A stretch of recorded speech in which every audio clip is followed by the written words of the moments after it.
우리 시간 함께 인사하겠습니다. 사랑합니다. 옆에 사람 보시면서 축복합니다. 우리 함께 고백합니다. 당신과 함께 예배할 수 있어 행복합니다. 우리 반대 사람 바라보시면서 당신과 함께 예배할 수 있어 행복합니다. 이 시간 우리 예배를 삼하며 나아가겠습니다. 거룩하고 복된 주님의 날, 또 주의 말씀 앞에 설 때 겸손하게 하여 주시고, 또 복된 말씀이 선포되어질 때 아멘으로 화답할 수 있는 복된 은혜의 시간 허락하여 달라고 이 시간 우리 예배를 사모하며 나가겠습니다.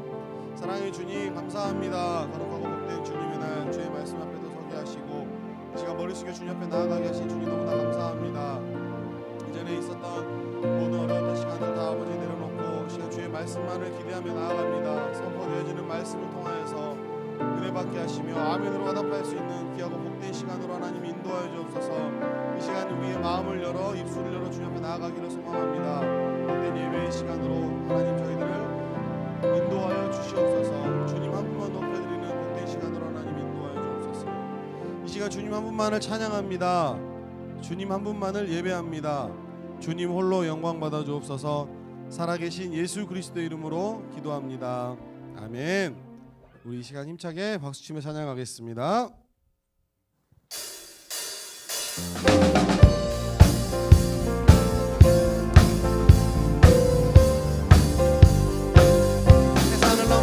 산을 넘어 엄곡에 가도 빛 가운데로 걸어가면 주께서 항상 지키시기로 약속한 말씀.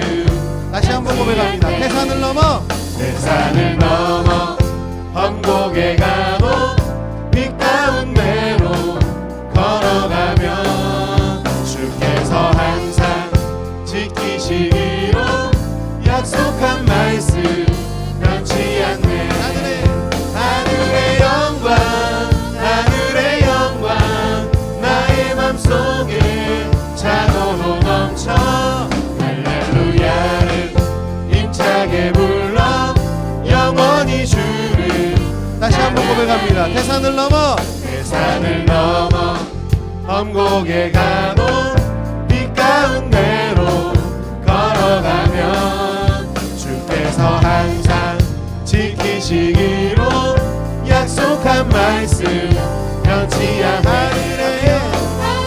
영광 하늘의 영광 나의 맘속에 차고도 넘쳐 할렐루야를 힘차게 불러 영원히 주를. 우리 2절 고백합니다. 캄캄한 밤에 다닐지라도 주께서 나의 길 되시고 나에게 밝은 빛이 되시니 길 잃어버린 영영해. 하늘의 영광 하늘의 영광 나의 맘속에 차고도 넘쳐 할렐루야를 힘차게 불러 영원히 주를. 우리 2절 다시 한번. 캄캄한 밤에 다닐지라도 주께서 나의 길 되시고 나에게 밝은 빛이 되시니 길 잃어버린 영영해. 하늘의 영광 하늘의 영광 나의 맘속에 차고도 넘쳐 할렐루야를 힘차게 불러 영원히 주를 찬양. 광명한 그 빛 광명한 그 빛 마음의 바다 찬란한 천국 알아보고 할렐루야를 힘차게 불러 날마다 빛에. 다시 한번. 광명한 그 빛 광명한 그 빛 마음의 바다 찬란한 천국 알아보고 할렐루야를 힘차게 불러 날마다 빛에 걸어가니. 하늘의 영광 하늘의 영광 나의 맘속에 차고도 넘쳐 할렐루야를 힘차게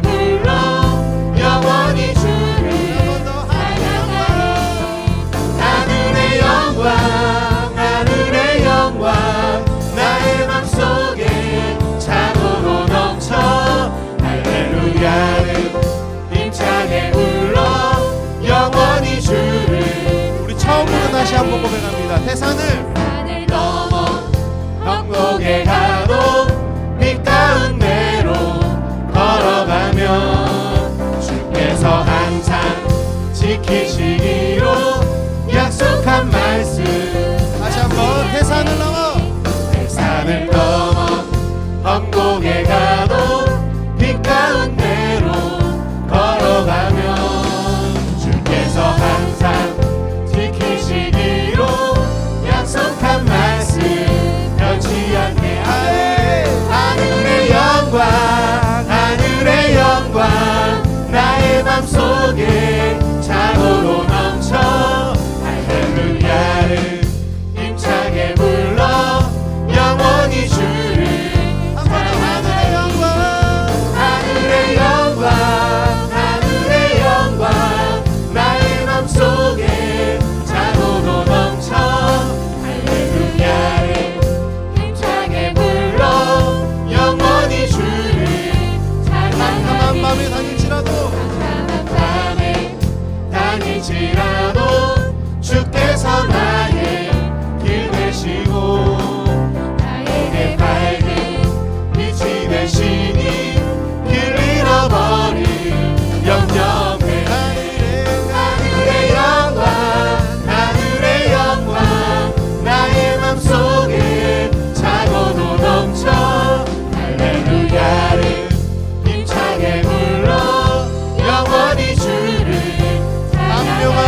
중에도 견뎌낼 수 있는 것은 주의 계획 믿기 때문이라.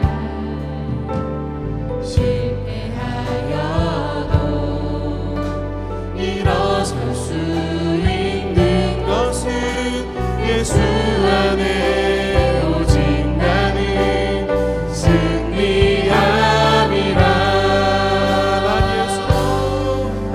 난 예수로 충만하네. 난 예수로 충만하네. 난 예수로 충만하네. 영원한 왕 내 안에 살아. 다시 한번 믿음으로 난 예수로 충만하네. 난 예수로 충만하네. 난 예수로 충만하네. 영원한 왕 내 안에. 우리 한번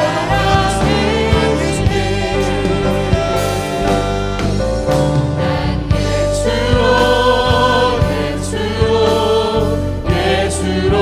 충만하네. 난 예수로 충만하네. 난 예수로 충만하네. 영원한 왕 내 안에 살아계시네.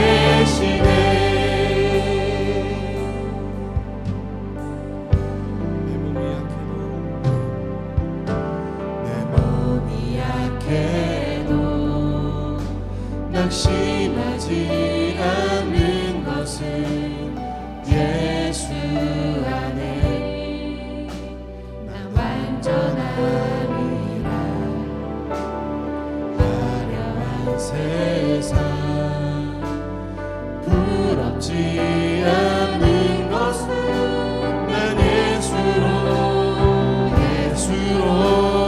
충만함이라. 난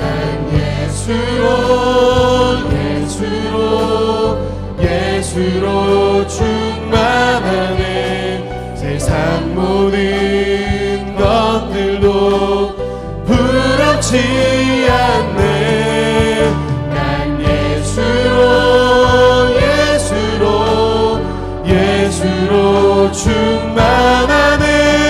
영원한 왕 내 안에 살아계시네. 난 예수로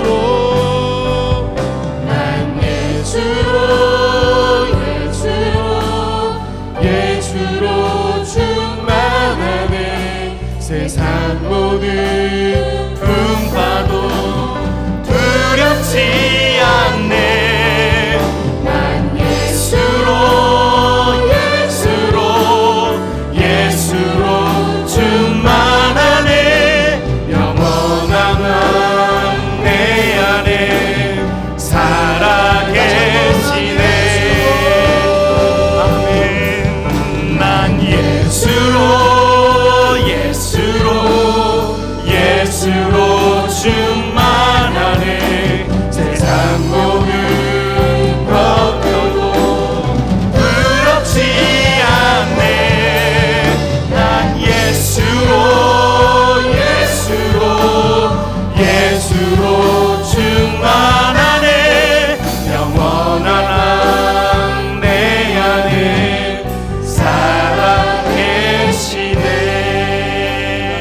세상 모든 풍파도 두렵지 않네.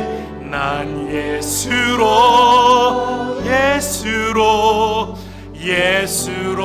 충만하네. 영원한 왕 내 안에 살아계시네. 아멘. 우리도 함께 자리에 일어나서 창조의 아버지 우리 함께 찬양 고백하심으로 하나님께 예배드리겠습니다. 창조의 아버지 그 섭리 보이사 택하신 세대 일으키어 이 땅을 고치소서.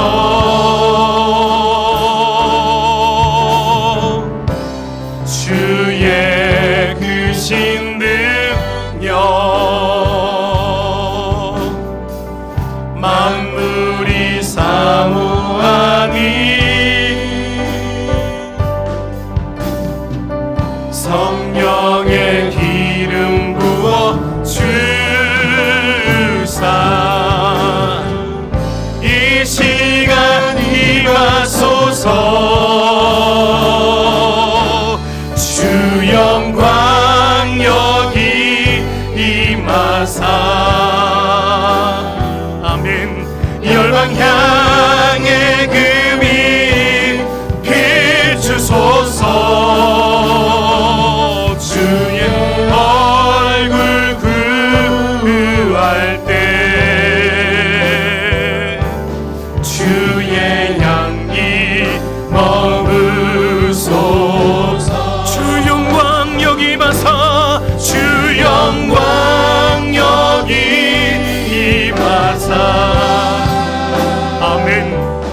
열방 향해 금이 비추소서. 주의 얼굴 구할 때 주의 향기 머무소서.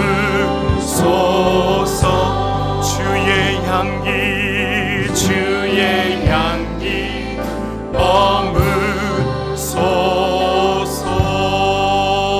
머무소서.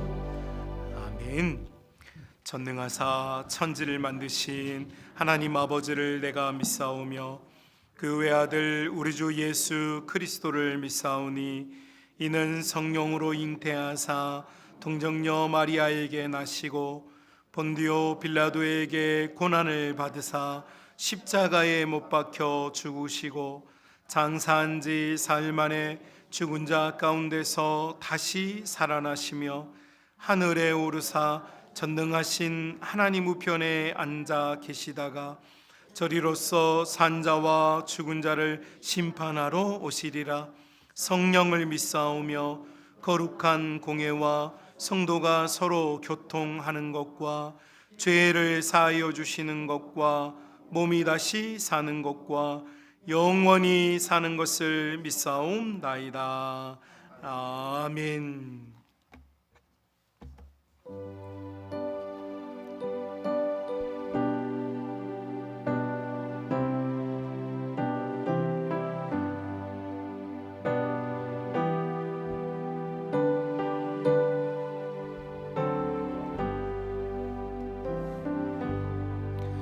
나 같은 죄의 살리신 주의 놀라워 이뤘던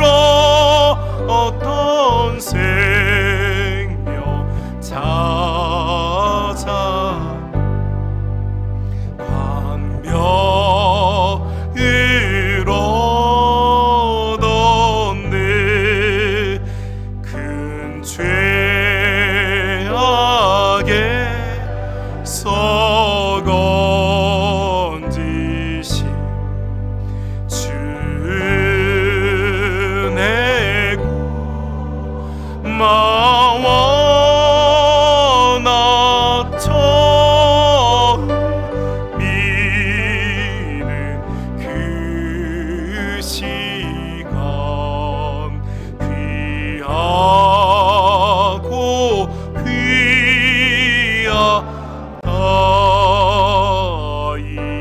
죄것 내가 산 것도 주님의 은혜라. 또 나를 장차 본향에 인도해 주시리. 거기서 우리 영원히 주님의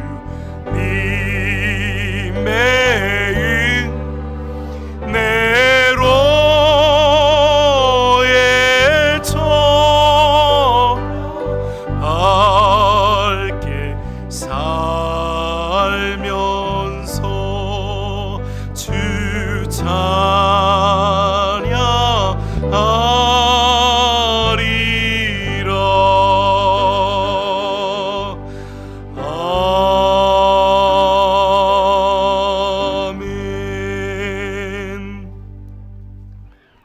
성시교독은 21번 시편 34편 말씀입니다. 성시교독 21번 시편 34편 말씀입니다. 찾으신 줄 알고 교독하시겠습니다. 내가 여호와를 항상 송축하며 내 입술로 항상 주를 찬양하리이다.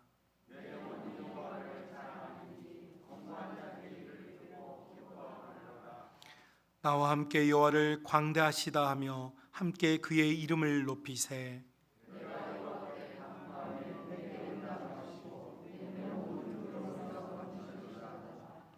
이 공고한 자가 부르짖음에 여호와께서 들으시고 그의 모든 환난에서 구원하셨도다.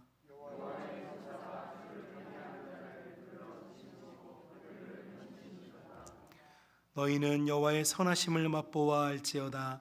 그에게 피하는 자는 복이 있도다.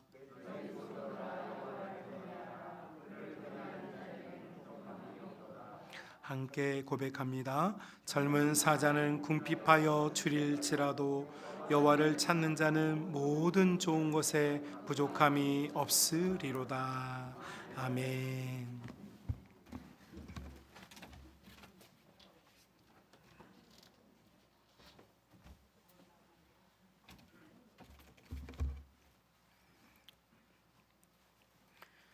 기도드립시다. 하나님 아버지, 올 가정의 달을 저희들에게 허락하시고 믿음과 사랑 안에서 보내게 하시니 감사합니다. 교회를 사랑하시는 아버지께서 5월 한 달도 저희 교회를 지키시며 보호하시니 감사합니다. 하나님의 은혜가 성만교회 안에 있어 성만교회에 다니는 아버지의 백성들이 성만교회 안에서 주시는 아버지의 복으로 만족함을 얻고 또한 기뻐함을 얻으며 살 수 있도록 인도하시니 감사합니다. 그러나 아버지 하나님, 교회가 또 젊은이들이 원하지 않는 악한 세력으로 인해서 가정들이 고난을 당하고 있는 가정이 있습니다. 하나님이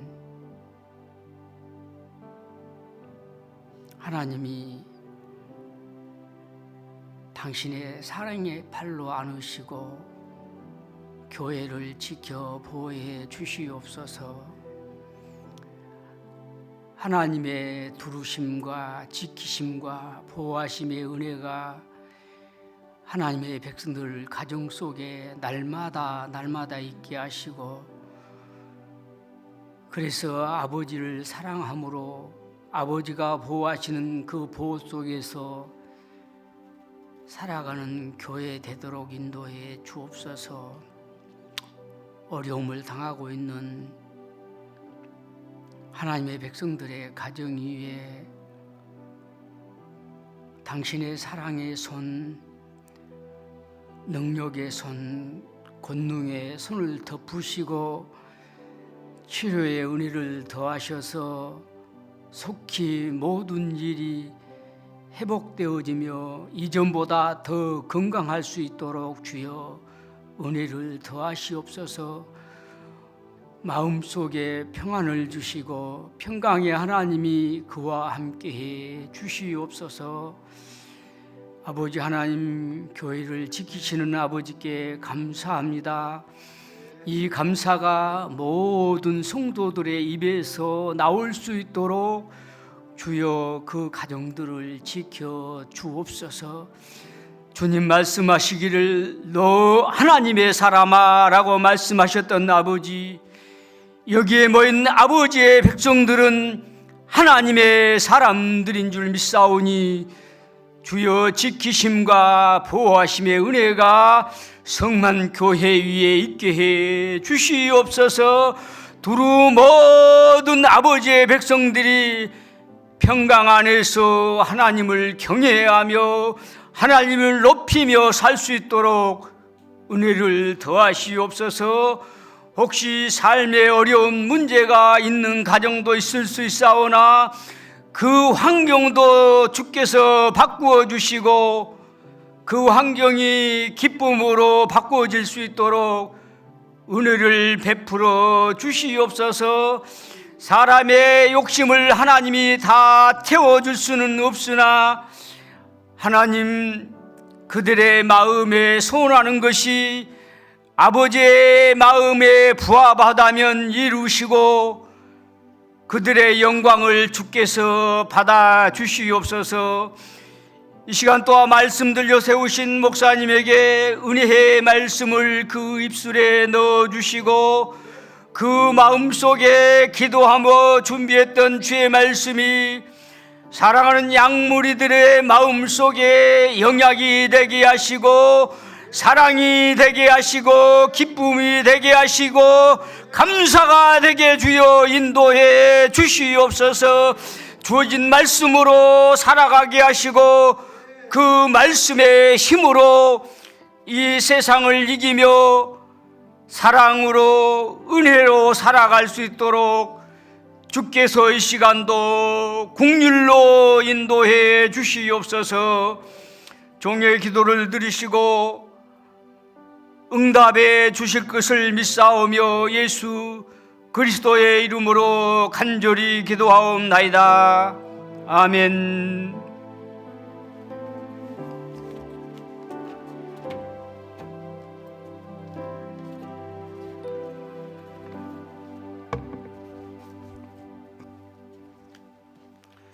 하나님의 말씀은 느헤미야서 1장 1절부터 3절 말씀입니다. 느헤미야서 1장 1절부터 3절 말씀입니다.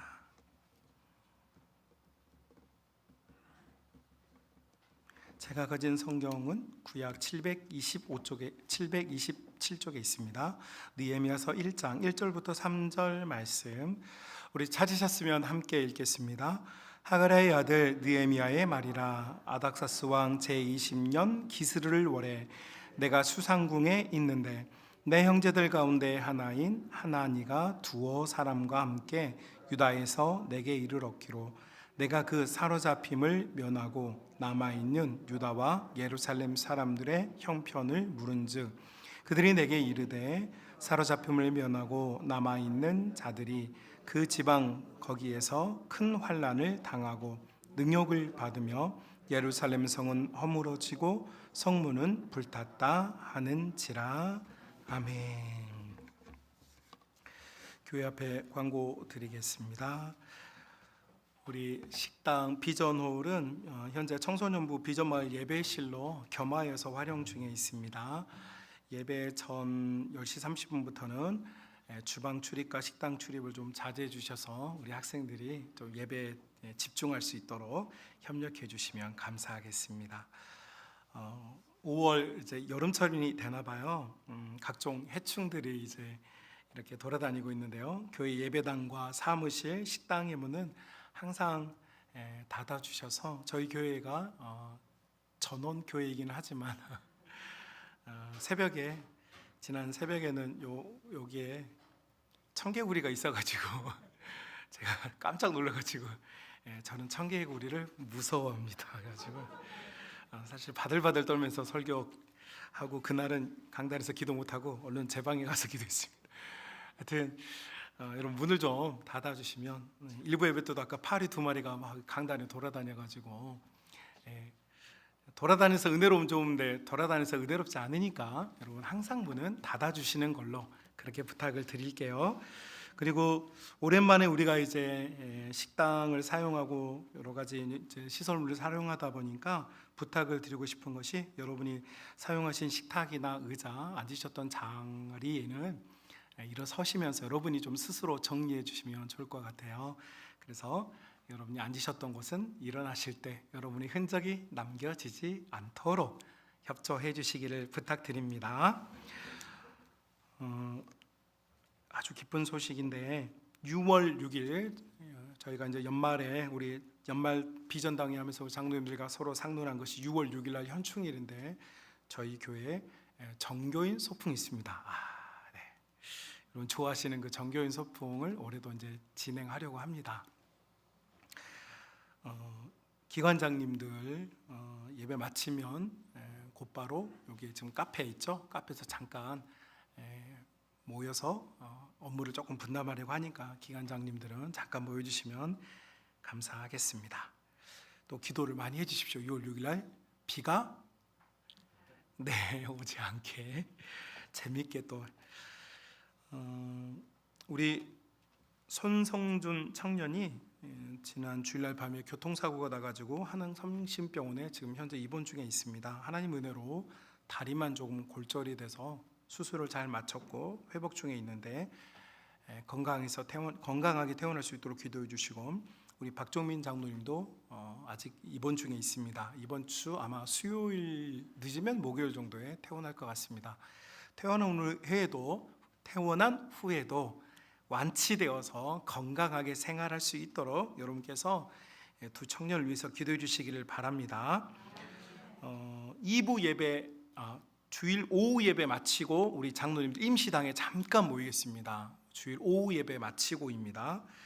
우리 장로님들 꼭 모여주시길 바라고 저는 이번 주간 수요일까지 광주노예 교육자의 수양회 참석차 자리가 없습니다. 참고하시고 무슨 업무가 있다든지 또 긴급 사항이 있으면 우리 교회 부목사님께 연락하시면 감사하겠습니다. 드려진 예물 한 가지 우리 본당 프로젝트용 대형 TV 설치가 끝났는데 현물해 주신 우리 성도님들께 진심으로 감사를 드리고요. 지금 여기에 나오는 화면이 인터넷 유튜브로 나가고 있어서 오늘은 이렇고 다음 주부터는 본당에서는 얼굴은 여기서만 나오는 걸로 화면에는 현장에서는 자막만 나오는 것으로 이렇게 지금 작업을 또 진행을 할 예정이니까 딴 데 보지 말고 희한하게 화면이 있으면 사람을 안 보고 딴 데 보더라고요. 저는 그런 걸 못 견뎌요. 저만 보고 있어야 돼요. 그러니까 다음 주에는 자막만 나올 거니까 지금 글씨 좀 작으셔서 불편하셨죠? 제가 알고 있어요. 자막이 다음 주부터는 크게 나올 거고 현장에서는 제 얼굴만 보실 거고 온라인에서는 지금 이 화면이 나가고 있으니까 여러분께서 오해가 없으셨으면 좋겠습니다. 드려진 예물을 위하여 기도드리고 하나님 말씀 함께 나누겠습니다. 거룩하신 하나님 감사합니다. 복된 주일 주의 자녀들이 수고하고 애쓰고 수고한 것들을 가져와 주님께 드리오니 주께서 받아주시고 특별히 본당의 TV와 또 교육부서를 위하여 특별한 예물을 드린 사랑하는 성도들을 기억하여 주시며 사랑하는 성도들이 주님 앞에 드린 모든 예물을 통하여 하나님의 나라가 힘이 있어지고 또 주님의 복음이 힘있게 증거되는 곳에 사용될 수 있도록 역사하여 주옵소서. 드린 손길들에는 하나님의 힘있는 역사와 도움이 있도록 함께하여 주시고 사랑하는 모든 성만의 가족들의 삶이 궁핍하고 어려워지지 아니하고 확장되어지고 증가하여서 사람들에게 많이 나누어주고 구워주고 먹일 수 있는 복된 자녀들이 다 될 수 있도록 역사하여 주시옵소서. 하나님 아버지, 이 시간 주님의 생명의 말씀 먹고 힘 얻기를 원합니다. 생명의 말씀으로 우리를 가르쳐 주옵소서. 생명의 말씀으로 우리를 고쳐 주옵소서. 생명의 말씀으로 변화되게 하여 주옵소서. 주님만이 역사하는 이 시간 될 수 있도록 인도하시기를 간절히 바라옵고 살아계시며 역사하시는 예수님의 이름으로 기도드리옵나이다. 아멘. 자, 우리 옆 사람과 인사 나누겠습니다. 사랑합니다. 또 한번 인사합니다. 더 사랑하겠습니다.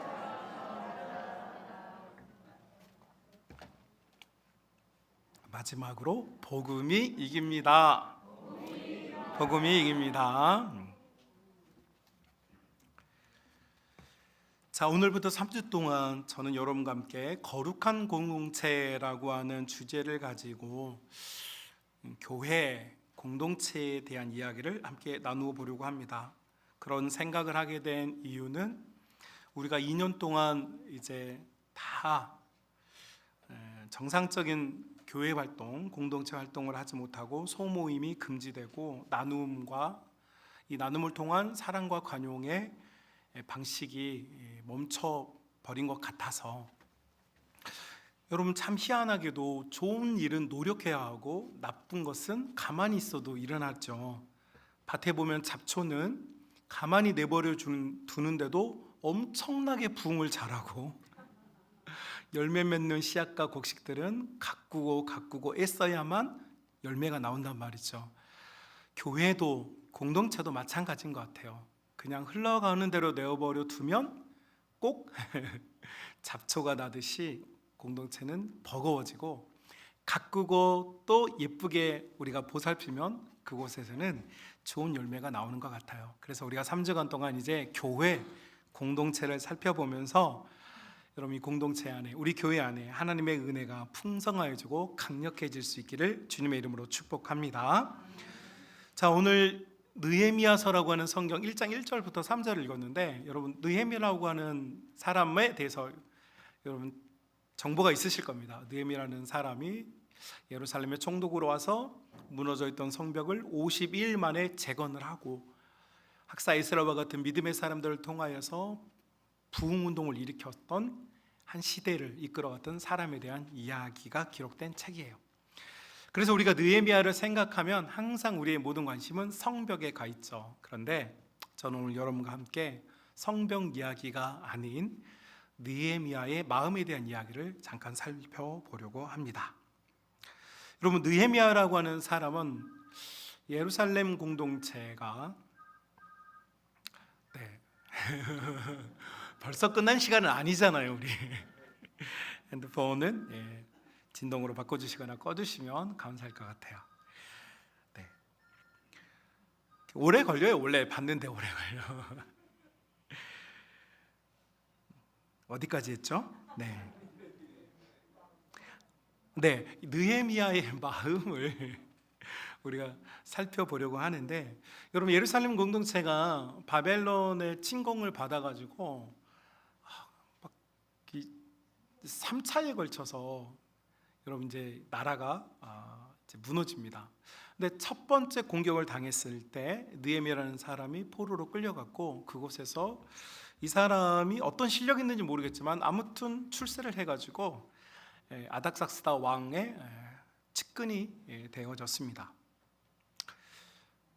그리고 그 이후에 이 사람 1장 1절이죠. 내가 수상궁에 있었다. 아닥사스 왕 수상궁에 있었다. 한마디로 말하면 느헤미야는 힘들고 괴롭고 어려웠다 입니까? 아니면 편안하게 잘 지내고 있었다 입니까? 청와대에 있었대요. 잘 지내고 있었다는 이야기죠. 느헤미야는 비록 포로 출신이긴 했지만 그 나라에서 127개 도가 있는, 미국이 51개 주죠. 127개 도가 있는 나라의 그 코어의 한 가운데서, 그 정중앙에서, 그 정권의 정점에서 왕의 황제의 측근으로서 이 느헤미야라는 사람이 안착하게 했어요. 과정이 어땠을지는 모르겠지만 1장 1절은 그렇게 시작해요. 그래서 1장 1절이 말이 많지만 한마디로 말하면 느헤미야는 편안하게 잘 살고 있었다. 자, 그런데 여러분, 편안하게 잘 살고 있었던 느헤미야에게 자신의 인생을 바꾸어 버리는 엄청난 한 사건이 일어납니다. 그것이 2절이에요. 예루살렘 성에서 하나니라고 하는 사람과 하나니 곁에 있는 몇 사람이 예루살렘 성에서 이제 끌려왔죠. 3차 침공을 당했고 586년에 예루살렘 성이 이제 완전히 성벽이 불타서 안에서부터 성벽을 무너뜨려 가지고 예루살렘 성이 존재하지 않게 만들어 버린 사건이 586년 BC 586년에 일어나게 돼 버렸어요. 그리고 하나니라는 사람을 이제 느헤미야가 만나게 됐습니다. 여러분, 편안하게 살았던 이 느헤미야가 하나니라고 하는 사람을 만나게 되었고, 그는 예루살렘 공동체, 유대 공동체가 겪고 있었던 실체적인 어려움, 1차로 와버렸기 때문에 그 이후에 무슨 일이 있었고 얼마나 고통스러웠는지에 대한 일을 알지 못했죠. 그리고 그는 편안해져 있었어요. 그런데 그가 그때 그의 인생을 바꾸어 놓는 한 사건이 일어났고, 그 사건은 바로 그의 형제들 중 하나인 하나니라고 하는 사람을 만나게 된 것입니다. 이 하나니라고 하는 사람은 어떤 사람이냐? 예루살렘 성이 함락될 때 586년에 성문이 불타버릴 때 그 성에 있었던 사람입니다.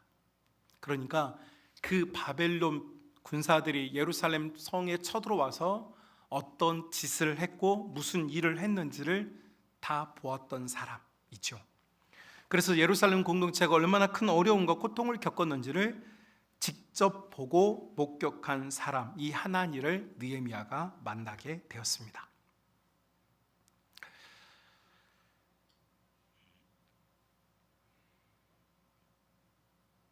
이때 하나니가 대답하죠. 사로잡힘을 면하고 남아있는 자들이 그 지방 거기에서 큰 환난을 당하고 능욕을 받으며 예루살렘 성은 허물어졌고 성문은 불탔다라고 1장 3절에서 하나니가 이야기를 합니다.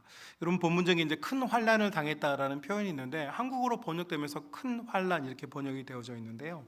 히브리어 원문은 참을 수 없는 고통이란 뜻이에요. 이게 무슨 말이냐면 사람이 어떤 것은요 좀 견딜만 할 때가 있잖아요. 그죠? 어려워도, 그죠? 그냥 좀 시간이 지나면 좀 무디어지는 것도 있고 또 버티다 보니 또 사라지는 것도 있는데, 여기서 말하는 원문의 뜻이 뭐냐면 딱 죽고 싶다, 더 이상 희망의 여지가 없는 고통의 극점, 아무런 희망이 보이지 않는 어두운 밤에 단 하나의 불빛도 보이지 않는 딱 그 상황. 그래서 한마디로 말하면 고통의 극점에 있었다. 예루살렘 성에 있었던 그 사람들이 받았던 스트레스, 고통, 어려움의 결과는 뭐였느냐? 딱 죽고 싶었다. 이렇게 하나니가 이야기를 해줍니다. 자, 이것이 1장 1절부터 3절까지의 내용. 1장 1절, 느헤미야는 편안하게 잘 지냈다. 1장 2절, 고통을 받은 사람이 찾아왔다. 1장 3절, 예루살렘은 괴로웠다. 자, 이것이 느헤미야 인생을 바꾸어 놓은 이야기가 돼버려요. 자, 여러분, 공동체에서, 교회에서 가장 중요한 원리가 이 본문에 이제 제안되고 있습니다. 두 가지로 정리가 가능할 것 같은데요. 첫 번째는 여러분, 느헤미야와 하나니 사이에서 오고 가는 정보입니다. 여러분, 하나니가 정보를 주죠. 대답을 합니다. 성벽이 무너졌고 성문이 불탔고 극점에 달하는 고통, 딱 죽고 싶은 상황에 예루살렘 성 사람들이 있다라고 하는 대답을 했습니다. 여러분, 이 말이 왜 나오게 됐을까요? 이게 이제 중요합니다. 느헤미야가 여러분, 하나니가 이렇게 대답을 했는데 하나니가 왜 이렇게 대답을 했느냐면 느헤미야가 물어봤기 때문이겠죠. 목사님, 너무 쉬운 질문 아닙니까? 네, 쉬운 질문인데 이제 이게 중요해요. 여러분, 느헤미야는 하나니에게 무엇을 물어보았습니까? 이것이 오늘 설교의 핵심입니다. 무엇을 물어보았습니까? 여러분, 2장 중반절 보십시오. 내게 이르렀기로 내가 그 사로잡힘을 면하고 남아있는 유다와 예루살렘 유다와 예루살렘 형편을 물은즉이 아니고 유다와 예루살렘 사람들의 형편을 물은즉이에요. 여러분 이게 이제 중요한 겁니다. 자, 여러분 지금 예루살렘 성의 상태가, 성벽의 상태가 어떤지, 식수는 잘 공급되고 있는지, 식량난은 없는지, 행정관은 누구인지, 지금 거기를 누가 다스리고 있는지, 거기서 누가 살아남았는지, 내 친척 중에 누가 죽었는지, 사실 여러분 이게 우리의 질문, 보편적인 질문일 것 같아요. 그런데 느헤미야의 질문은 성도 아니고 시설도 아니고 시스템도 아니고 조직도 아니고 친인척도 아니고 느헤미야의 유일한 관심이 뭐냐? 사람들이라는 거예요. 사람들. 느헤미야가 가장 원하는 것, 느헤미야가 가장 듣고 싶은 이야기, 느헤미야가 가장 원하는 정보는 뭐냐면 사람들이 어떻게 되었냐는 거예요. 사람들이. 여러분 제가 여러분에게 한번 물어볼게요. 저는 이 설교를 우리 교회에서 처음 하지만 저는 사실 이 설교를 몇 번 했었어요. 앞선 교회에서 몇 번을 했고 하면서 제가 물었어요. 제가 이렇게 질문해 볼게요. 여러분 지난 한 주간 사는 동안 다른 사람들을 얼마나 생각해 보셨습니까? 나 힘들고, 나 외롭고, 나 괴롭고, 나 지치고, 나 슬픈 이야기 말고 다른 사람들, 아니 조금 더 범위를 좁혀보면 여러분 우리 교회에 있는 우리 믿음의 형제 자매들, 성도들을 과연 여러분 얼마나 생각하셨습니까? 환난당하고 어렵고 괴롭고 슬픔에 빠져 있는 형제들을 여러분 얼마나 생각해 보셨습니까?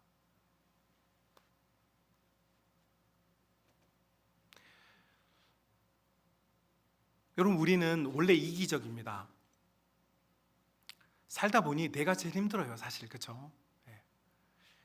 그런데 느헤미야가 자신의 인생을 바꿔놓는 사건의 이 모든 이야기의 시작이 어디 있냐면 느헤미야의 모든 관심은 사람이란 말이죠. 사람. 저 사람이 얼마나 힘들까? 저 사람이 지금 얼마나 아플까? 저 사람이 얼마나 괴로울까? 저 사람이 지금 얼마나 슬플까? 저 사람이 지금 얼마나 낙심했을까? 이것이 느헤미야의 관심이었다는 것이죠. 사람들에 대한 뉴스가 느헤미야의 모든 관심이었어요. 여러분 공동체가 가장 강력해질 때가 바로 이때, 사람들에게 서로에게 관심을 가질 때, 사람이 그리워지고 사람이 힘이 되고 사람이 사랑스러워지고 사람이 보고 싶고 사람을 찾아가고 싶고 사람을 위로해주고 싶고 사람을 위해 울어주고 싶을 때, 이때가 교회가 가장 강해질 때인 줄로 믿습니다. 여러분 성령 받은 초대교회 성도들이 성령 받으면 얼마나 기쁩니까? 성령 받고 기뻐요. 성령 받으니까 행복했어요. 여러분 마음에 세상에 없던 평안이 찾아왔어요. 그런데 성령 받은 교회 공동체가 가장 먼저 한 일이 무엇입니까? 여러분 성경이 우리에게 뭘 말해주냐면 부유한 자들이 자신의 재물을 팔아 가난한 자들의 그 괴로움을 덜어주는 것이었습니다. 왜 덜어줄까요? 단순히 부자가 가난한 자들을 돕는 구제 차원이 아닙니다. 그 사람들의 배고픔, 그 사람들의 슬픔, 그 사람들의 빈천함에 그 빈천함이 느껴지니까 내가 있는 것이 내 것처럼 느껴지지 않는 거예요. 여러분 내 손에 있는 것이 내 것처럼 느껴지면 절대 놔지지 않습니다. 절대 놔지지 않아요. 제가 우리 교회 부임해가지고 재밌게 이제 목회하는데 아이들이 조금 자랐어요. 처음에 왔을 때는 저희 그 조그만 자전거 자전거 2대가 있었거든요. 근데 애들이 타다가 좀 컸어요. 그래서 자전거를 조금 더 큰 사이즈로 이제 바꿨어요. 자전거를 새로 사왔습니다. 새로 사왔는데 그때 이제 주일학교가 늘면서 아이들이 이제 자전거를 이제 보니까 어떻게 해요? 타고 싶은 거예요. 그런데 여러분 우리 이 특정한 인물을 또 밝히면 또 이제 여러분 나가면서 에이 자전거 타 그러니까 특정한 인물을 밝히지는 않겠습니다. 우리 교회의 목회자의 목회자의 자녀 중에 한 사람이 1호, 2호, 3호 중에 한 사람이겠죠. 그 사람이 하는 말이 내 건데 왜 타냐 이렇게 하는 걸 제가 목격했어요. 내 건데 왜 타느냐. 여러분 맞죠? 아빠가 삼천리 자전거 가가지고 거액을 들여서 거기서 고르고 골라가지고 사왔거든요. 그러니까 맞아요. 아빠한테 받은 내 거예요. 그러니까 그 아이는 내 건데 왜 교회에 있는 아이들이 타자고 그러니까 마음이 불편한 거예요. 제가 그걸 봤어요. 그날 밤에, 그날 저녁에 제가 우리 아이에게 말했어요. 아이야, 이건 아빠가 너에게 준 거 맞지? 맞대. 아빠가 너에게 선물로 준 거 맞지? 맞지? 맞대. 아빠는 너에게 선물로 준 것은 너 혼자만 타라고 준 게 아니라 너에게 선물로 주었고, 너는 이것을 다른 친구에게 타보라고 말할 수 있는 멋있는 사람이 되라고 준 거야. 세상에 이렇게 멋진 아빠가 있어요? 아니, 그 자전거를 자기만 소유하면 여러분 욕심장이 밖에 안 돼요. 그런데 그 자전거를 이거 타도 돼, 마음대로 타봐, 재밌어 라고 그 다른 사람들에게 줄 수 있는 그런 멋있는 사람이 되보라고 주었다. 여러분, 성령 받은 초대교회의 성도들의 가슴이 그랬단 말이에요. 하나님께서 내 가슴에 들어오니까 내가 쥐고 있는 게 내게 아니더라고요. 하나님께서 다른 사람들에게 내가 멋있어 보이라고 주셨던 것들이라고요. 내가 나눠주고 구워주고 먹여주면서 어떻게 보는 거예요? 야, 하나님 믿는 사람 멋있다. 옆 사람에게 인사해요. 참 멋있습니다. 네. 그 멋있는 모습을 하나님이 보여주고 싶은 거예요. 너희가 얼마나 멋진 사람인지. 초대교회 성도들의 가슴에는 성령이 강림해서 막 방언하고 막 어디 병 고치는 사람들 고치러 다니고 그게 아니었어요. 그들의 삶에 일어난 첫 번째 기적은 내 것이 아니게 됐어요. 아니, 원래 내 것이 아닌데 착각에서 해방된 거죠. 여러분, 왜 그렇게 됐을까요? 진짜 보이기 시작한 거예요. 여러분, 우리가 함께하는 이 공동체, 이 함께하는 사람들이 얼마나 소중하고 가치 있는지 몰라요. 그래서 교회는 함께하고, 함께 걱정하고, 함께 염려하고, 함께 울고, 함께 웃을 때 거기서 진정한 사랑의 힘이 나오는 줄로 믿습니다. 여러분, 사도 바울이 13권의 신약 성경을 썼어요. 서신서를 썼어요. 그런데 여러분, 사도 바울이 쓴 서신서를 한번 개론적으로 생각해 보면 이런 거예요. 여러분, 갈라디아 교회가 있어요. 근데 그 갈라디아 교회에 문제가 생겼어요. 어떤 문제냐? 율법주의에 빠져버린 거예요. 그래서 사도 바울이 갈라디아 교회에게 그 어려움이 있잖아요. 그 어려움에, 얘들아, 우리는 율법으로 구원을 받는 게 아니야. 오직 믿음으로 구원을 받는 거야. 그걸 여러분 설명해 주고 싶어서 갈라디아 편지를 보내요. 로마에 있는 교회의 성도들이 믿음이 헷갈려요. 고난 중에 믿음을 지키는 게 어려워요. 그러니까 믿음은 이거야 라고 설명해 주면서 로마 교인들에게 보낸 편지가 로마서예요. 교회론이 흔들리고 연합하는 게 힘들리고 서로의 마음이 서로 막 내가 더 낫다, 내가 더 우월하다, 내가 직분이 더 많다 막 싸우고 있을 때 너희 안에 이 마음을 품으나 곧 그리스도 예수의 마음이니 그는 근본 본체 하나님이시나 그를 낮추어 너희와 우리와 같이 된 것처럼 우리는 서로를 낮게 여겨야지 내가 스스로 잘나다 생각하면 안 되라고 흔들리고 있는 에베소 교회에게 여러분 에베소 소설을 보내서 여러분 그 교회를 일깨워 준 거예요. 왜요? 여러분, 바울서 신서 중에 13권 중에 잘하고 있어서 잘할 것 같아서 편지를 써준 교회가 없어요. 다 힘들고 어렵고 지쳐있고 슬퍼하고 있는 공동체에게 바울이 편지를 보내죠. 왜요? 여러분, 믿는 자들의 가슴 속에 뜨거운 성령이 임하시면요, 우리 가운데 일어나는 게 뭐냐면 우리 성도들이 얼마나 힘들까, 얼마나 외로울까, 얼마나 슬플까. 저희 교회에 등록되어 있는 우리 아이들 빼놓고 등록되어 있는 우리 성도님들이 265분입니다.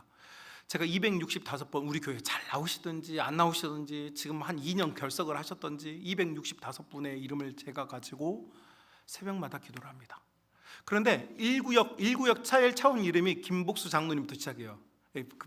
인도자부터 있으니까 거기서부터 시작해서 가지고 14구역까지 처음부터 이름을 하나하나씩 부르면서 기도를 하는데 여러분, 놀라운 게 뭔지 아십니까? 단 한 성도도 멀쩡한 성도가 없어요.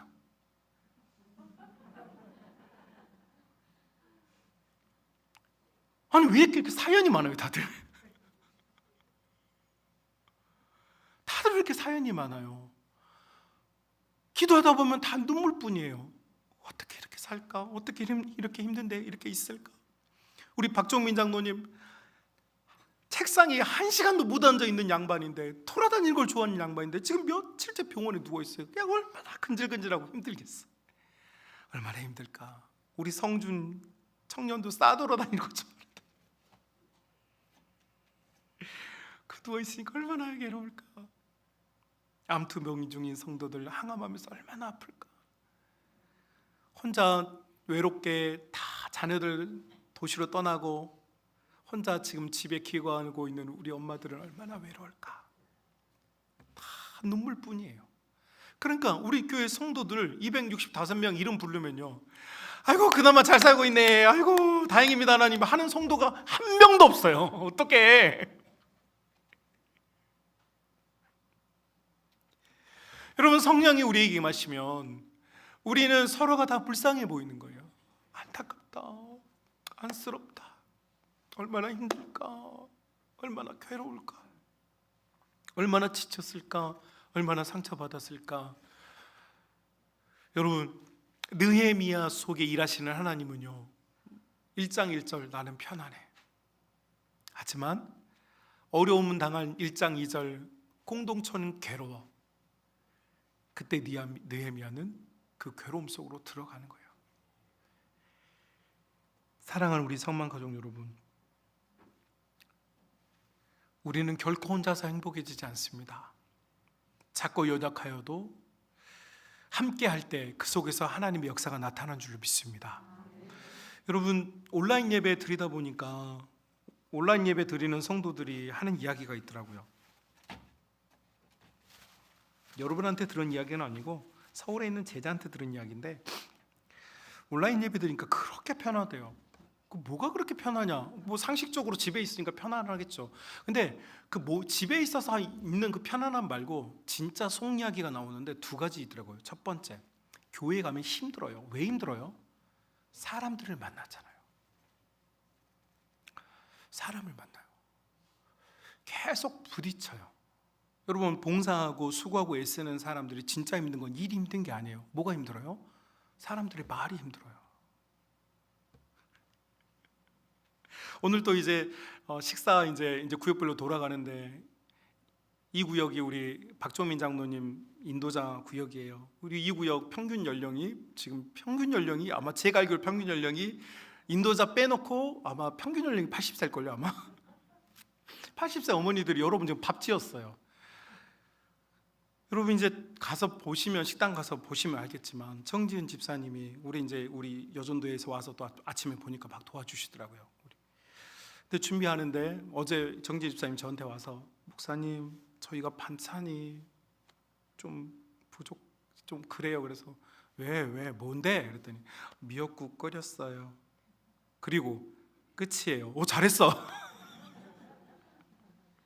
야, 6.25 전쟁 때는 그것도 없었어. 밥하고 미역국 있으면 됐지. 할렐루야. 잘했다, 고맙다. 여러분, 그러면요 진짜 재미있습니다. 만나다. 그런데요, 교회에는 다 죄인들이 모였잖아요, 그죠? 여기 다 죄인이라고 죄인이라고 한 사람 모였는데 맞죠? 그러다 보니까 이놈의 죄인들이 하여튼 제일 죄를 많이 짓는 게 입으로 죄를 제일 많이 지어요. 그러니까 상처를 본의 아니게 줘요. 아니, 많이 참았는데도 자꾸 터져 나와요. 그래서 공동체가 어려워요. 그러니까 제 제자가 하는 말이, 교회 안 가니까 좋아요. 사람들을 안 만나니까, 사람들에게 상처를 안 받으니까 좋대요. 비극이죠. 두 번째, 뭐가 좋으냐? 교회 오면 에너지를 많이 써야 돼요. 교사, 성가대, 봉사, 주방, 청소, 에너지를 많이 써야 돼요. 또 나오려면 그냥 나와요. 우리 교회 젊은이들을 보십시오. 여러분, 기본 우리 다 30-40분 다 먼 장거리에서 오는데, 이 친구들 애들 다 깨워가지고 옷 입혀가지고 양치시켜가지고 세수시켜가지고 그래도 밥 한 숟가락 먹여가지고 막 들쳐매고 깨고, 막 어떤 집은 또 애가 셋이야. 가지고 막 옆구리 하나씩 끼고, 막 찬양팀은 8시에 와서 이 찬양 연습해요. 찬양팀 8시에. 그러니까 여기 오려면 몇 시에 일어나서 지금 하는 거예요. 그렇게 와서 또 준비해서 예배 드리고 나면 또 예배 드리고 봉사하고 교사하고 찬양대하고, 끝나고 나면 주방 가서 일하고, 끝나고 나면 청소하고 제자 훈련하고, 하루가 지나면 다 녹초가 되죠.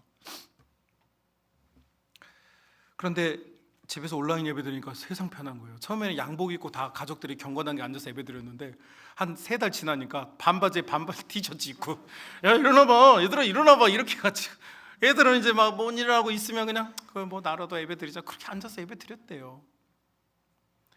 예배를 드린다는 이것은 엄청난 에너지가 소모돼요. 그러니 온라인 예배 드리니까 에너지 소모가 안 되니까 얼마나 좋아요. 그런데 여기 비극이라는 거죠. 그 넘쳐나는 힘, 에너지 다 어디다 쓸 거예요? 여러분, 우리는 교회 공동체 가운데서 때로는 서로 부딪히기도 하고 때로는 본의 아니게 여러분이 뱃속으로 나온 자녀들도 여러분한테 상처 줬잖아요. 그래요, 안 그래요? 여러분이 뱃속으로 배 아파서 난 자녀들도 여러분한테 대항하고 여러분한테 대들고 때로는 가슴 아프게 하고 속상한 말 다 하고 살아요. 그런데 여러분 그 친구들을 여러분 산에 갖다 묻었어요. 지금 같이 살고 있어요. 여러분 교회는 공동체는 이 공동체는요 서로 버겁기도 하고 때로는 어려울 때도 있고요 부딪힐 때도 있어요. 그러나 예수 그리스도 안에 형제요 자매된 우리는 서로를 끌어안고 서로를 용서해주고 서로를 사랑하면서 가는 생명의 공동체가 되어야 될 줄로 믿습니다. 이것이 느헤미야가 생각한, 그래서 예루살렘 공동체가 느헤미야 때문에 살아난 거예요. 우리도요 사람을 생각합시다. 우리의 믿음의 형제 자매들을 생각합시다. 잘 살아내기를 응원해 줍시다. 걱정해서 전화를 한 번씩 해보고요, 우리 서로를 돌아보고 각 구역에서는 조금 처져버린 친구들, 뒤처져버린 형제 자매들을요 서로 좀 전라도 말 오랜만에 쓰네요. 따둑 포근하게 좀 안아줍시다. 그래서 그들이 일어설 수 있게 사랑의 은혜로 그들을 끌어안아주는, 또 여기에 모이는 믿음의 형제 자매들이 서로 끌어안아주는 은혜가 넘칠 수 있기를 주님의 이름으로 축복합니다. 두 번째는요, 느헤미야와 하나님 사이에 있는 커뮤니케이션의 방법이에요. 커뮤니케이션, 서로 소통하는 방법이라는 뜻이에요. 서로 소통하는 방법이에요. 여러분, 그들은 같은 문제에 대해서 이야기할 때 직접 얼굴을 대면하여서 이 이야기를 했어요.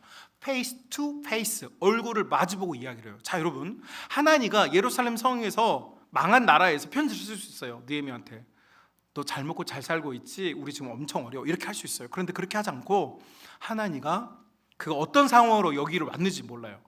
하여튼 느헤미야를 만났어요. 수상궁에 돼 있다고 그러는데 이 수상궁은 별궁이거든요. 집정하는 통치 기관이 아니고 휴가 때 사용하는 별궁인데 그 별궁에 느헤미야가 있는데 그 별궁까지 왔다는 걸 보니까 그쵸? 뭔가 긴밀한 사이였던 것 같아요. 그런데 이 두 사람은 페이스 투 페이스, 얼굴을 마주보고 이 공동체가 겪고 있는 이 슬픔과 고통에 대해서 서로 이야기를 하고 있는 것이 중요해요. 여러분, 대부분의 사람들 사이의 소통의 실패는 잘못된 요소가 끼어들기 때문이에요. 제가 목회자로서 생활한 게 28년 차거든요. 근데 목회자로서 생활하면서 교회에서 가장 힘든 게 뭔지 아세요? 집사님, 그게 아니었대요. 그 말이 아니었대. 그때 그 말은 그 말이 아니고 이런 뜻이었대요. 가서 해석해주고. 권사님, 내가 들어보니까 권사님 그런 말이 아니었대. 알지 권사님? 우리 저기 모 권사님 그런 분 아닌 거 알잖아. 그때 상황이 그래서 그랬대. 목회자로서 제일 힘든 게 뭐냐? 바로 찾아다니면서 해명해 주는 거. 여러분, 근데 왜 찾아다니면서 제가 해명하고 있을까요? 왜 그렇게 될까요? 한국교회 성도들은 참 희한하게 얼굴을 마주보고 얘기를 안 해요. 뭐 얘기하고 싶으면 정권사 뭐해? 밥 먹었어? 나는 밥 못 먹었어. 좀 속상한 일이 있어서. 그러게. 주일날 그래. 어찌나 속상하든지. 몰라. 다 귀찮아. 다 그만둘래. 알아. 몰라. 목사님도 꼴보기 싫어 죽겠어. 그래, 밥 먹어. 난 입맛이 없어. 나 안 먹을래. 나오라고? 아씨 귀찮아. 나 너도 꼴보기 싫어 끊어. 그러면 전화 받은 정 권사님이 당사자 이 권사님한테 전화하는 거예요. 이 권사 뭐해? 예, 저 뭐 하고 있는데요? 야, 이 권사 너 지난주에 너 그 최 권사랑 뭐 있었냐? 아니요. 야, 최 권사가 밥도 못 먹고 신음을 전폐하고 지금 있다던데? 에? 왜요? 몰라. 네가 뭐 그랬다던데? 그 양반 왜 그래요? 맨날 나한테? 내가 뭐라고 그랬다고? 그래가지고요, 여러분 제가 표현이 잘 됐는지 모르겠는데 한국교회 성도는 희한한 게 문제가 생기면 얼굴을 마주보고 얘기를 해야 되는데 항상 뒤로 돌려. 그 부메랑처럼 휙 해가지고 결국은 들어와. 가지고 또 반발할 때 어떻게 하냐? 여기서 또 돌려가지고 일로 또 들어와. 결국은 이제 다툼이 발전돼. 그러면 결국은 누가 중재해? 이제 목회자한테 이 뉴스가 들어와. 그러면 어떻게? 목회자는 교회를 평안하게 해야 되니까 여기 가서 들어보고 저기 가서 들어보고 알고 보니까 아무것도 아닌데 둘이 그러고 있는 거예요. 여러분 이 사이에 지금 누가 껴온 거예요? 여러분 하나님과 하와 사이에 하와는 멀쩡히 잘 있었는데 누가 꼈어요? 사단이가 끼잖아요. 마귀가 껴요. 그래서 하나님께서 하신 말씀을 어떻게 만들어요? 꼬아요. 야, 하나님께서 분명히 말씀하셔서 오늘 우리 오후 예배 때 다룰 건데 정령 죽으리라 했어요. 하나님은 딱 선언했어요. 그런데 마귀가 뭐라냐면 야, 죽는데? 진짜로 죽는데? 참말로 죽는데? 하나님이 죽인다고? 그러니까 하와의 생각이 제가 한번 예를 들어 볼게요. 제가 지금 가, 나, 다 뭘로 들렸어요, 여러분? 대답 좀 해보세요. 가, 나, 다 뭘로 들리세요?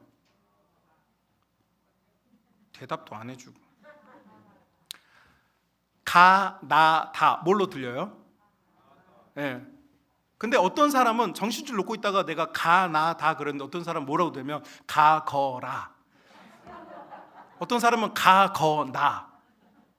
어떤 사람은 가, 거, 든 이렇게 들어요. 나 뭐라고 말했다고요? 여러분 제가 이거요 5분만 하잖아요. 여러분도 이제 나중에 헷갈려요. 목사님이 가라고 했는지 가거든이라고 했는지 가거든지 말든지 했는지. 사람은 참 신기한 게요, 자기가 들린 것이 진짜라고 믿어요. 그러다 보니까 오해가 생기죠. 하와는 하나님께 들은 이야기를 믿으면 돼요. 정령 죽으리라. 누가 말을 해도 정령 죽으리라 하면 되는데 죽는데? 진짜 죽는데? 하나님이 진짜 죽인데? 에이, 하나님이 그럴 리가 없잖아 라고 하니까 하와가 홀라당 넘어갔어요. 이것이 그 가정을 파괴했고 하나님과 인간 사이를 파괴해버린 원인이 된 거예요. 우리도 마찬가지예요, 여러분. 우리 사이에 페이스 투 페이스, 얼굴을 마주보고 풀어야 돼요. 그것이 사랑의 관계이건 그것이 고통의 관계이건 풀어야 돼요.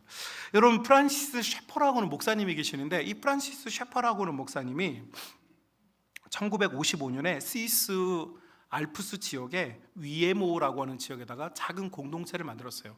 그걸 만든 이유가 뭐냐니까 유럽 전체가 원래 복음화율이 엄청 높잖아요. 복음화율이 높은 게 아니고 유럽 국가들은 다 기독교 국가예요. 태어나면서 다 세례를 받아요. 유아 세례를 다 받아요. 영세를 받아요. 그런데 세계 1차 대전과 2차 대전을 겪으면서 유럽에 있는 사람들의 신앙이 완전히 붕괴됐어요. 이유가 뭘까요? 이유는 간단해요. 여러분의 아들들이 있잖아요. 우리 요셉이, 승우, 뭐 주원이, 여러분 또 아들들, 뭐 주일이, 하여튼 아들들이 있어. 전쟁이 났어. 전쟁이 나는 거 어떻게 해요? 다 징집돼서 갔잖아요. 그러면 여러분 징집돼서 갔으면 뭐 지가 알아서 잘 살아 돌아오겠지 이러겠어요? 아니면 엄마들이 어떻게 하겠어요? 간절히 기도하겠죠. 다른 자식은 모르겠지만 내 자식만큼은 어떻게 하라고? 살아 돌아오라고 기도할 거 아닙니까? 눈물 뿌려서 기도했다고요. 그런데 무슨 일이 나요? 시체가 돼서 돌아오는 거예요. 자, 그러니까 엄마들의 마음이 무너지는 거예요. 하나님은 피할 바위가 되시고 구원자가 되시고 하나님은 산성이 되신다고 했는데 내 아들의 산성은 되지 못했고 우리 가정의 구원자는 되지 못하는 거예요. 그러니까 엄마들의 가슴에 상처가 받고 하나님에서 멀어져요. 그걸 지켜보고 있던 아들을 천정도에 보내고 말을 못했지만 마음이 무거웠던 아빠들은 아무도 보지 않는 곳에서 흐느껴 우는 거예요. 여러분, 그러다 보니까 기독교 가정들이 붕괴가 돼요. 하나님은 우리를 도와주지 않으시는 하나님. 그래서 전 유럽의 교회들이 완전히 무너지기 시작했어요. 믿음이 무너져요. 이때 프란시스 셰퍼라고 하는 프란시스 목사님이 이거 아니지 않느냐, 내 아들이 살아도 구원은 하나님께로부터 오는 것이고 내 아들이 천국에 갔어도 구원은 하나님께로부터 오는 것이다. 우리가 믿는 예수님이라고 하는 이 복음은 죄 있는 우리를 영원한 생명으로 옮겨주신 그분의 복음이다. 이게 있어야 된다. 내 형편과 사정 때문에 하나님의 복음이 변하는 건 아니다. 이 복음을 뜨겁게 가슴에 안고 프란시스 목사님이 사람들을 모으기 시작한 거야. 모입시다. 상처받은 여러분 모입시다. 고통받는 여러분 모입시다. 우리 이겨서 같이 모여서 이겨냅시다. 그래서 모여서 사람들이 모여서 살면서 아침 예배, 새벽 예배 같이 드리고 같이 나가서 들판을 일하고 양도 치면서 사람들이 힐링이 일어나고 치유가 되기 시작했어요. 자, 그런데 시간이 어느 정도 지나니까 무슨 문제가 생기냐니까 다툼이 일어나요. 갈등이 생겨요. 공동체 가운데 서로 다투고 싸우고 결국은 막 큰 소리가 나고 이렇게 된 거예요. 왜 그럴까요? 여러분, 사람이 사는 모든 곳에는요 오해라고 하는 게 생기게 돼 있어요. 그래 안 그래요? 치유하겠다고 믿음을 새롭게 보자고 모인 그곳에서도 오해라는 게 생겨나기 시작했고 그 오해가 해결이 안 되는 거예요. 우리 한국 사람뿐만 아니라 유럽 사람들도 얼굴 보고 얘기 잘 못했나 봐요. 그때 이 프란시스 셰퍼 목사님이 묵상하고 기도한 중에 액자를 하나 만들었어요. 액자. 그리고 모든 집마다 그 액자를 다 걸어주었어요. 그 액자에는 이렇게 써져 있어요. 따라해 볼까요? 직접, 솔직히, 지금 말하세요. 다시 한번 해볼까요? 직접, 솔직히, 지금 말하세요. 하나님과 하와 사이에 사단이 끼어서 관계가 망쳐버린 것처럼 여러분, 우리의 관계도요 그냥 대화하면 될 일이 누군가 끼고 어떤 것들이 개입되면요 그때부터는요 이건 막을 수 없게 돼요. 직접 하는 게 중요해요. 또 솔직히 해야 돼요. 솔직히 한다는 말은 내가 이 말을 하면 상처를 받을까 말까 이렇게 해가지고는요 도무지 해결이 안 돼요. 그러니까 말이 에둘러지고 에둘러진 말은요 효력이 없어요. 정직하게 이야기해야 돼요. 그리고 언제 말하라고요? 지금 말하라고요. 그 생각이 들었을 때. 지금 말하지 않으면요 마귀는요 거기다 불을 떼가지고요 부풀려요. 자꾸 상상을 하게 만들어요. 그래서 지금 말하라는 거예요. 그런데 한국 사람들 지금 말해요 안 해요? 말 안 해가지고 자꾸 쌓아요. 하여튼 잘 쌓아요. 한국 사람 잘 쌓는데 그 중에 제일 많이 쌓는 게 뭘 쌓느냐? 분노를 쌓아요. 그래가지고 전 세계적인 학술지에 우리나라에만 있는 병명이 기록이 됐어요. 그 병명의 이름은 뭐냐면 화병. 한국 사람에게 있는 병이에요. 화병. 아니 쌓을 게 없어서 화를 자꾸 쌓아요. 왜 자꾸 화를 쌓을까요? 자꾸 지금 못 풀어내는 거예요. 건강하게 소비를 해야 되는데 소비를 하지 못하고 자꾸 쌓아요. 엄마니까 참는다. 남편이니까 참는다. 부인이니까 참는다. 여러분, 그러면 자기 하고 싶은 말 다 하고 막 고래고래 소리 지르는 이야기 아니에요. 그래서 뭐가 필요하냐면 매너라는 게 필요해요. 직접 솔직히 말하는데 끝날 시간이 됐다는 우리 성도들은 참 친절해요. 제가 설교 시간 끝날 시간도 알려주시고 고마워요. 그런데 여러분 직접 솔직히 지금 하는 건요 굉장히 중요한 문제예요. 우리의 갈등도요 직접 솔직히 지금 풀어야 되고요. 제가 이제 진짜로 하고 싶은 이야기는 이건데 잘못된 관계 틀어진 것도요 직접 솔직히 지금 하는 게 중요한데요. 또 중요한 게 뭐냐면요 좋은 것도 그렇게 해야 돼요. 저는 서울에서 사역할 때 굉장히 칭찬을 많이 받는 이런 문화, 직접 솔직히 지금 말하는 공동체에서 사랑을 많이 받았어요. 그래서 설교가 끝나면 항상 목사님 은혜 받았어요. 목사님 너무 잘생겨 보여요. 너무 멋있어요. 목사님 그 말씀 가지고 한 주간 잘 살았어요. 목사님 걷는 것도 이렇게 예뻐요. 막 칭찬을 많이 받고 살았어요. 그 칭찬 많이 받고 산 것처럼 보이죠, 그죠? 사람이 헤맸잖아요, 그죠? 근데 우리 교회 왔더니 이게 지금 좋은 건지, 지금 싫다는 건지, 지금 해보자는 건지, 싸우자는 건지. 가지고 제가 자존감이 되게 높은 사람이었거든요. 옛날에 저 엘리베이터 타잖아요. 딱 타는 순간부터 잘생겼어 이랬거든요. 제가 지금 집에 가면서 엘리베이터 타면 거울 보면요, 웬 지쳐있는 두꺼비 같은 아저씨 한 명만 보여요. 옛날처럼 잘생겼어 이런 말이 잘 안 나와요. 왜 그러느냐? 솔직히 말씀드리면 저 지금 칭찬을 못 받고 있어요. 아니, 여러분과 함께하는 목회자인 저에게도 여러분이 칭찬을 못 하고 있는데, 더 중요한 건 여러분의 배우자들에게 칭찬을 안 하고 있고, 여러분의 자녀들에게도 서로를 직접 솔직히 지금 못 하고 있는 거예요. 고마우면 고맙다고 해야 돼요, 여러분. 고마워요.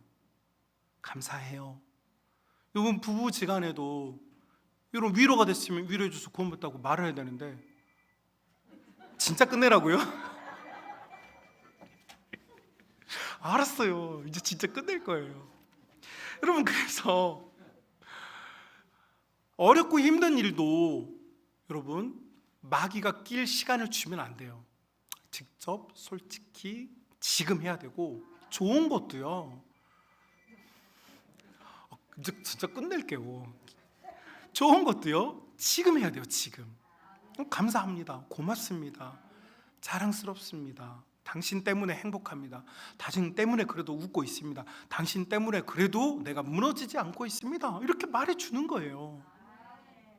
그럼 얼마나 행복하겠어요? 우리 자매 되시는 우리 여성분들, 남편이 그런 말 해주면 얼마나 행복하겠어요, 그죠?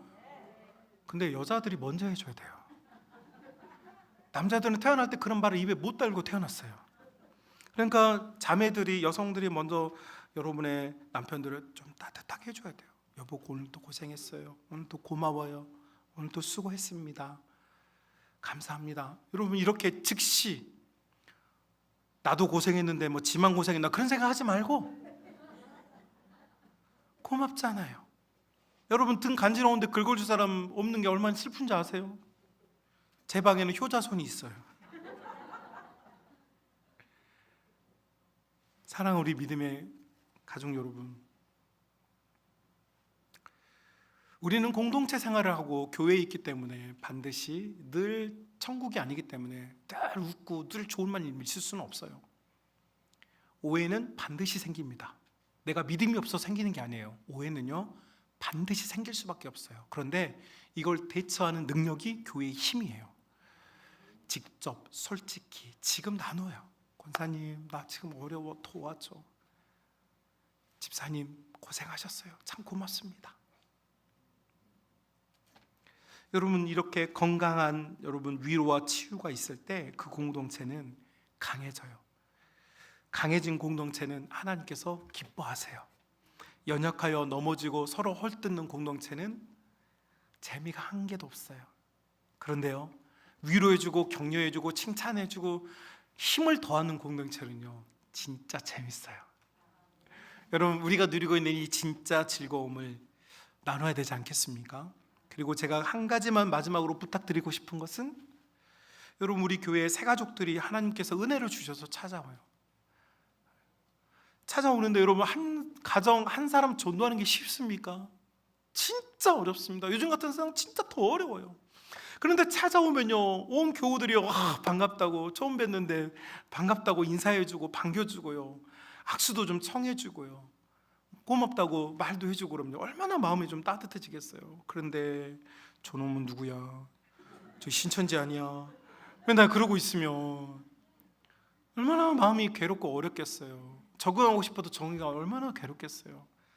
우리 좀 따뜻하게 맞이해 줍시다. 따뜻하게 서로 좀 맞이하는, 눈빛으로만 맞이하지 말고 좀 말로 좀 맞이해 줍시다. 그래서 우리 공동체가요 서로 좀 그리팅, 환영해주는 공동체. 느헤미야가 자기는 편안했지만 괴롭고 힘든 공동체의 소식을 듣고 그 소식에 자기가 동참한 것처럼 우리도 이 놀라운 공동체의 힘에 빠져드는 믿음의 가족들 다 될 수 있기를 주님의 이름으로 축복합니다. 거룩하신 우리 아버지 하나님, 고맙고 감사합니다. 우리 성만 공동체가 하나님께서 기뻐하는 생명의 공동체가 되게 하시고 힘 있는 공동체가 되게 하시고 복음 안에 충만하여 사랑이 넘치는 공동체 될 수 있도록 역사하여 주옵소서. 이제는 우리 구주 예수 그리스도의 은혜와 아버지 하나님의 무한하신 사랑하심과 성령님의 역사교통 충만하신 주님의 은혜가 복되고 귀한 모든 믿는 자들 머리 위에 이제로부터 영원토록 함께 있을지어다. 아멘.